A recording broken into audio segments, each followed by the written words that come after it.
Man, what is going on, man? We are back in black in the building.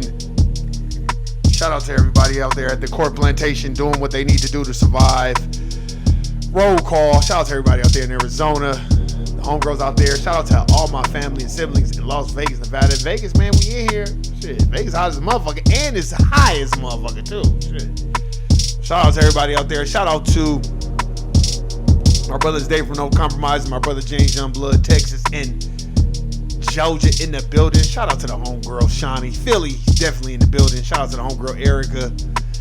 Florida, aka Florida in the building. And shout out to my homegirl Melina in North Carolina, aka North Kakalaka. Man, shout out to her. Shout out to my homegirl Jerica too. Man, what a great day. We finally get a chance to talk about something that's way more positive than anything. FBA culture, the real FBA culture, and we're going to talk about the great Kendrick Lamar. Let's get it.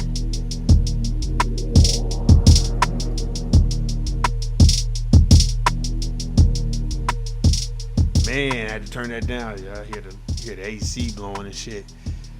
Getting hot. But anyway, man, let me tell y'all something. I don't know what anybody else is thinking, but I can tell you about what I'm thinking about. And shout out to Kendrick Lamar for putting California on the map, putting Compton on the map, putting LA on the map, and putting FBA culture on the map at its highest form. No disrespect to Drake, but I'm going to break it down for y'all. Drake is what we would like to call the popcorn machine version of FBA culture or hip hop. Not only is he non-FBA and he's a Canadian, he does pander and cater to a certain demographic, which is nothing wrong with that. Hey, I'm not mad at Drake for doing what he do, but what I don't like about it's corny. And you know it's corny, and you think you are the governor of hip hop right now, and you did the wrong thing. I think you took on a challenge that you weren't prepared of how it was going to turn out. And when you think of hip hop, you know, I think you think of immigrants and you think of everybody else benefiting off the culture. And Kendrick Lamar, what he has done, he has resurged the FBA culture and revitalized it and made it where people are like, yeah, this is hip hop and this is our culture. And I love it. Because with Kendrick Lamar, you have to be a thinker to be his fan. When you're listening to his music, you have to be a real thinker. And it just goes to show you that he came out victorious. He did that beautiful concert out there in California, and everybody showed up, and he just let it be known. I'm not one to play with.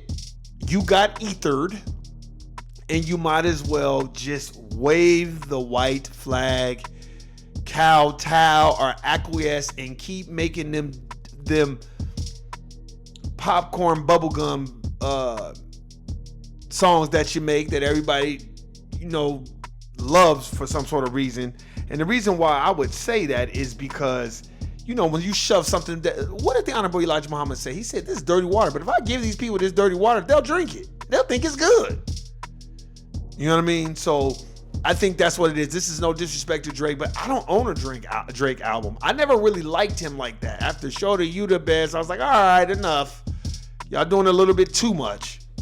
You know what I mean? And I never really thought of him in that esteem. I never held him to that highest esteem because it just seemed like bubblegum music to me. And then when it came out that he wasn't writing his own rhymes, like, oh man, that just adds insult to injury. So that's fine. You can do that. And then after that, you know, when he challenged Common, you know, Common was on a small scale, so people was kind of like talking shit, but Common got him. I got that album. Common was like, you ain't my man, motherfucker. Y'all need to go listen to that Common diss. He dissed the fuck out of him. But one of the greatest loves of all is the story of Adidon. Oh, man. Shout out to Pusha. I bet you Pusha T probably laughing his ass off like, yeah, see, y'all niggas thought I was bad. And shout out to FBA brothers holding the culture down, 10 toes down, protecting the imagery of the culture, the sanctity and the integrity of FBA culture and hip hop, and not just allowing anybody to come in here and try to seek, destroy, or sow discord. So shout out to Pusha T. Pusha T is one of my favorite rappers. I don't care if he talk about drugs every damn rap. He's one of my favorite rappers. And that, by the way, if you watch the NBA Finals, that music that they're playing when they're introducing the players, that's Pusha T's new album. That's the Neptunes, produced by the Neptunes. I'm a big Pusha T fan. So when he did the story of Adonai, I was actually laughing. And smart for Kendrick to just, you know what? Not only am I gonna study what Pusha did, I'll do a little bit more studying, and then I'll just keep coming at him like Pusha T was getting ready to do. But see, they knew Pusha T was going to end his career because he had already ended his career. That's why he went on LeBron's little barbershop show, which we're going to get on LeBron next. And, I could have did this. And remember, I texted you, LeBron, and I could have did this. Nigga, shut your perpendicular to the square head ass down. Nigga, we don't want to hear none of that bullshit. What you was gonna do and all this other stuff. So shout out to Kendrick. It's just a blessing in disguise that an FBA brother will come out and be like, all right, well, not only am I hood, and I got the hood behind me, but lyrically, I'll destroy you. I'll rip you to shreds. And he did. And I think Drake needs to come out, wave the red flag, and just say, he got me. You better do what Jay-Z did with Nas. Jay-Z thought he had him, and Nas was like, oh, you did? How many more Biggie's rhymes gonna come out your fat lips? Oh, I love it. And you know what I love most about it? It overshadowed Eminem's bullshit single. That was the corniest bubblegum bullshit I ever heard. Dr. Dre, you need to stop. You just need to stop. And Eminem, you need to retire and go do something else, because it's just not working out for you, my brother. So yeah, I'm very proud. We're gonna read some stuff, and I'm gonna see if we can get some actual audio on Kendrick. So hold on for just one second, because they're actually talking about Kendrick on CNN. So that lets you know. Here we go. Let's see what we can find of Kendrick. Let's see what we can find of Kendrick. Just Kendrick, why are people surprised? Tyler, no, hold on. No, let's see. All right. Concert. What was it? The concert in LA, right? Okay. Let's see. We're going to see what they talking about, because I want to get his brother props. You know what I mean? I want to give him props. Man. Let's see what we can find. Let's see. I'm very, very, very. I just want to get his brother props, because he smart. No, let me see what they can find. Up the West Coast. Okay, let's see. Kendrick Marcon's at the pop out. Ken Friends. Let's see. We're gonna see what we can get, and then we're just gonna see what people are saying, and then we'll go from there. Yeah. Fair use.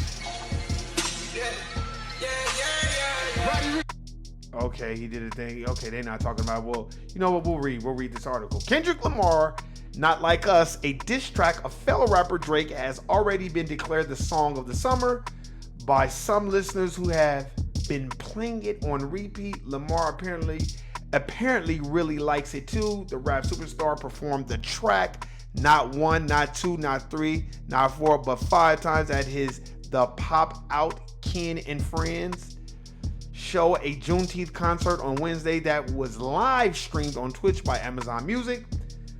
The song was released as a part of a recent rap battle between Lamar and Drake that saw the two hip-hop artists releasing disses at a frantic pace in April. Lamar also opened up his set with Euphoria, a 6-minute plus song about the Canadian rapper.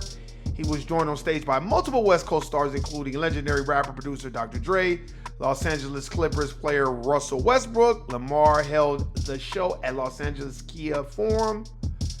The Pulitzer Prize winner, Pulitzer Prize winner rapper is a native of Los Angeles. No, he's from Compton. He's not a native of Los Angeles. And at one point in his performance, asked his audience, y'all ain't gonna let nobody disrespect the West Coast, huh? His beef with Drake has been referenced by many as reminiscent of the historic East Coast versus West Coast battle from the 1990s that stemmed from tensions between the late rapper Tupac Shakur representing the West Coast and Notorious B.I.G., aka Biggie Smalls, representing the East Coast. Let's see what else he said. What did he say? His multiple performances of Not Like Us had the internet divided as to whether Lamar was paying homage to his fans who have been repeatedly streaming the song, or it was proof that Drake lives in his head. Not Like Us debuted at number 1 on the Hot 100 when it released in May, according to Billboard. CNN has reached out to representative for Drake for comment. As of Thursday morning, Drake had not yet responded on social media. Wow. So shout out to that brother. Big kudos and big props and much respect to Kendrick Lamar. I am very proud of him. That's why we got to restore this FBA culture. I see they are talking about Mr. Trump and Joe Biden. Oh, I thought Joe Biden was going to make sure Trump goes to prison. Remember? He was found guilty on all counts. What the fuck did I tell you, David, James Youngblood? Oh, y'all listening. What did I tell you? I said, that nigga is not going to he's not going to nobody's prison. That's a fucking billionaire. And it ain't Robert Smith or Bob Johnson. That's a white man. That's his system. Y'all think they're going to put an ex-president that's a billionaire behind bars? Man, stop. Everybody else will go down with him. It's not going to happen. So let's go on. Let's see what they talking about with Mr. Oh, see? CNN be doing some bullshit. For real. Let's see. Former President Donald Trump will get the final word when he debates President Joe Biden at CNN next week after a coin flip to determine podium placement and the order of closing statements. The coin landed on the Biden campaign's tails, which meant his campaign got to choose whether it wanted to select the president's podium position or the order of closing statements. Biden's campaign chose to select the right podium, which means the Democratic president will be in the right side of the television viewers' screens and his Republican rival will be on viewers' left. Trump's campaign when chose for the former president to deliver the last closing statement, which means Biden will go first at the conclusion of the debate. Biden and Trump are set to make history on June 27 in the first presidential debate between incumbent and a former president. It will also be the first debate since 2020 featuring either Biden, who did not face a serious challenge for the Democratic nomination, or Trump, who skipped those held during the Republican primary race. Oh, I love it. I love it. Excuse me. I love it because let me tell you something. I've been talking about this forever. Donald Trump is going to make a fool out of Joe Biden. Joe Biden don't even know what his name is and where he at. He don't even know that his son is probably getting ready to go to prison. He don't know what's going on. They got to keep telling him. That man, did y'all see him when they was singing them gospel music? He didn't know where he was at. You know, he's probably thinking, oh my God, these are the dumbest niggas I've ever been around. I put damn near half the population, not half the population, but 1/3 of the population in prison, and they still singing gospel hymns to me. These are the dumbest niggas I've ever seen. That's what he was thinking. So I just think that we need to be aware and understand what's going on. And not only is it going to be hilarious.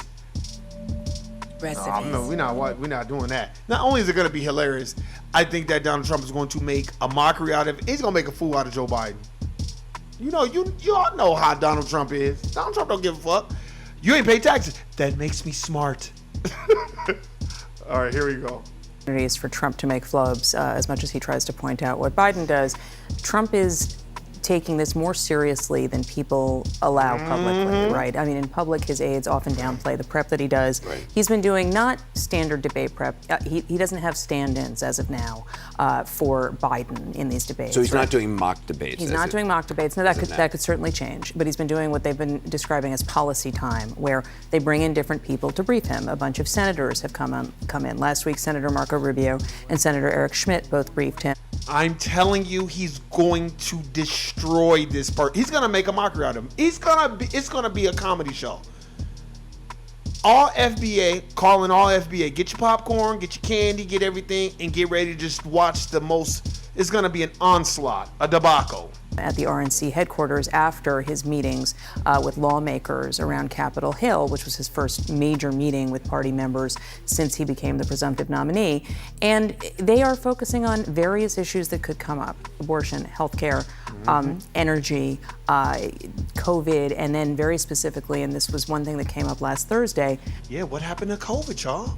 What Trump will say when asked January 6th related questions, particularly his statements about pardoning some of the people who were arrested in connection with the violence that day. So will he try to be vague and not be pinned down on whether he'll pardon them all? On that, And by the way, they're just putting out any type of bullshit to throw people off. Oh, he's gonna be talking about this. He's gonna be talking about that, man. I'm telling y'all what's about to happen. when what they are hoping he is going to say, and again, who knows what he'll actually say, but what they're hoping he is going to say is some version of, it depends on the case. He has left it much broader in the past and said he'll likely pardon people, again, across the board. I think that they're going to try to have him point to specifics, including... I know he was pardoning a lot of FBA rappers and pardoning a lot of FBA motherfuckers. I think, if I'm not mistaken, he pardoned Kwame Kirkpatrick from Detroit. He pardoned a lot of black folk.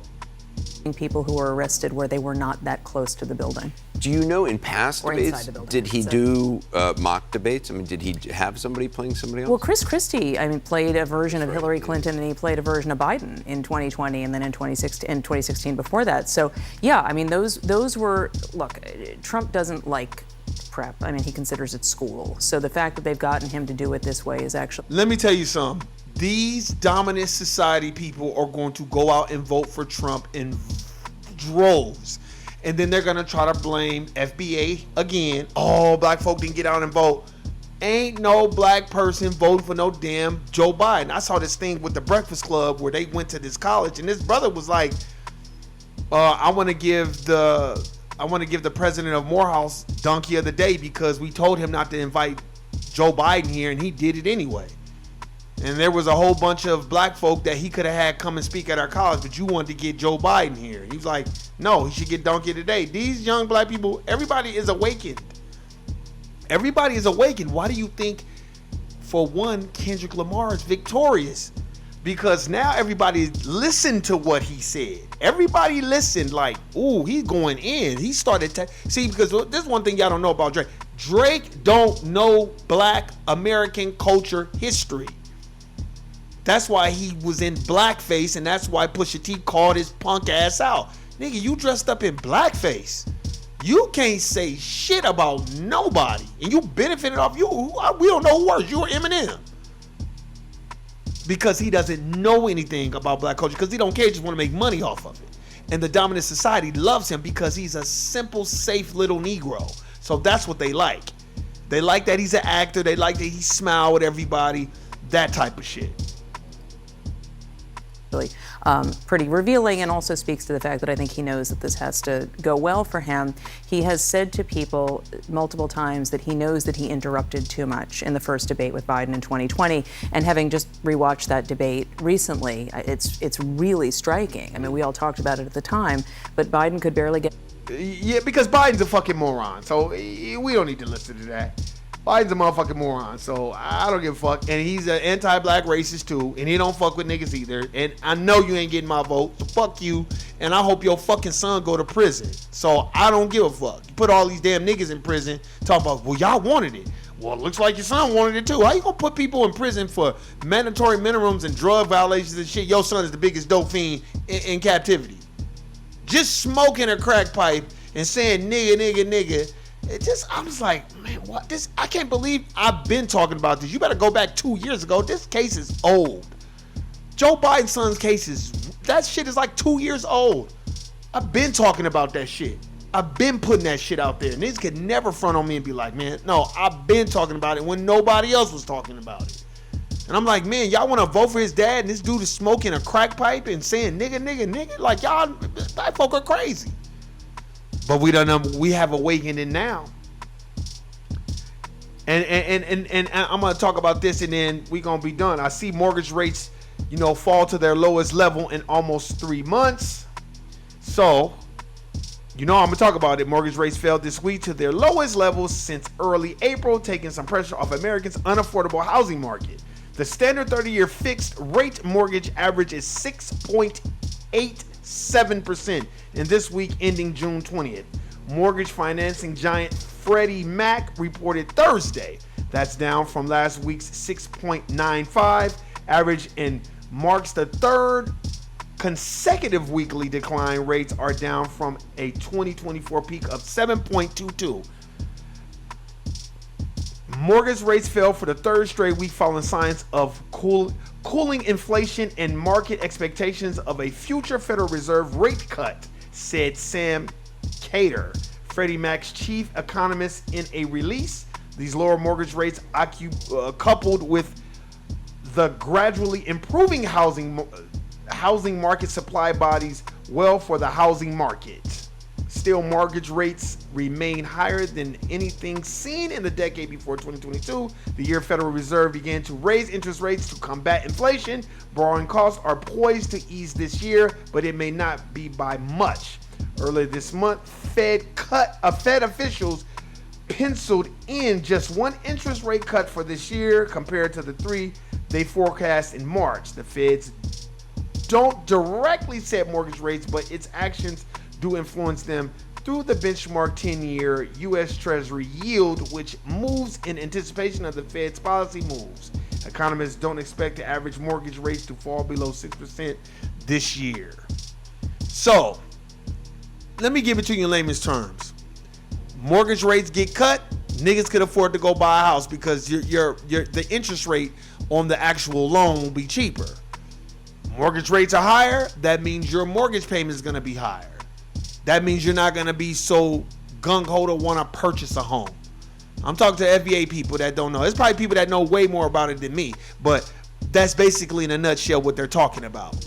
And in my personal opinion, I think that they woke up and said, it's too many niggas buying homes now. They have awakened, raised the rates.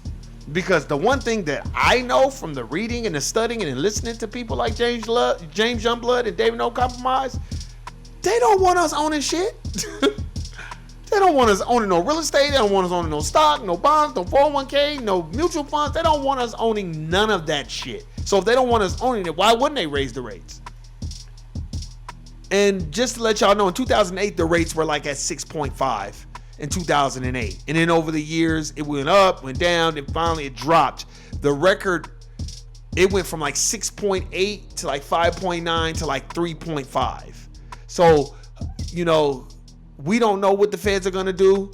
They might cut the interest rate. Hopefully they keep cutting, because if you don't cut it, you're going to have a housing debacle, because now people ain't going to buy houses.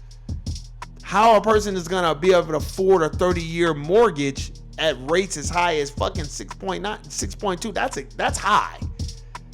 5.9 is high. You know what I mean? So we have to understand these things, and we should be paying attention to them, because this affects us too. It affects FBA, and FBA need to get out there and go buy them and purchase them a home.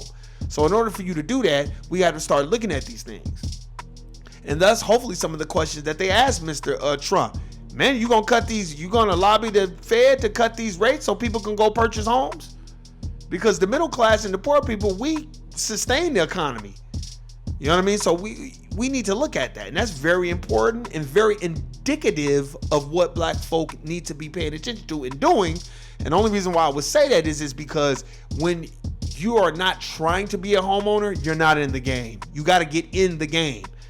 That doesn't mean go buy a big ass house. That means go buy a condo. Go buy a townhome. You ain't got to go buy no house. Buy a townhome, buy a condo. Shit. Fuck what these people talk about. Motherfuckers get on my nerves. You tell them, you know what I'm saying? Oh, I bought a condo. Nigga, look at you crazy. It's a condo. You own it. It's yours. And yeah, you could say, technically, well, the bank owns it and all this other stuff. That's fine. But the deed of trust and the deed of sale and everything's in your name, so you own it.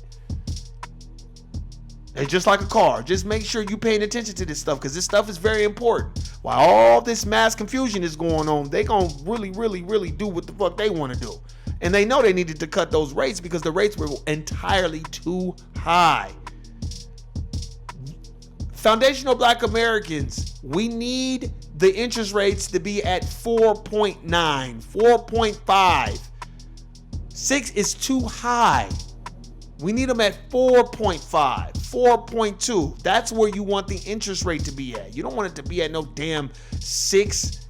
That's way too high, and it's very unaffordable to purchase a home that way. So those are just things that we need to take a look at. Again, shout out to our brother Kendrick Lamar for restoring FBA culture and showing us how FBA culture works and how you take pride in belonging to FBA culture. And being FBA, that you should have a pride behind it. I love it. I'm glad that Tariq and them invented that term, FBA. I love it. I love it. I said all day, oh, they ain't FBA. Yup. So I'm proud of us. I'm proud of what we gonna do in the future. And keep your eye out on those interest rates. And don't never let nobody tell you what you can't do. Only you can tell you what you can't do. Don't have no limited beliefs. And move aside to move ahead so you can prosper. And if you haven't heard about the interest rates or go look it up. Go to CNN, go look up those articles and read them. Be informed. If you're not a homeowner, be informed. If you are a homeowner, be informed. You might be looking to purchase a second home or a third property. Be informed. I'm talking about FBA people. We need to be on our entrepreneurialism, and shame on whoever is not supporting you and give you the information that you need, because information is power. And let me tell you something, when you're purchasing a home, that's the biggest purchase you can ever make in your life. That's why it means death pledge. But anyway, hey, that was my time. Again, shout out to our brother Kendrick Lamar. I'm out. Guilty niggas. Peace.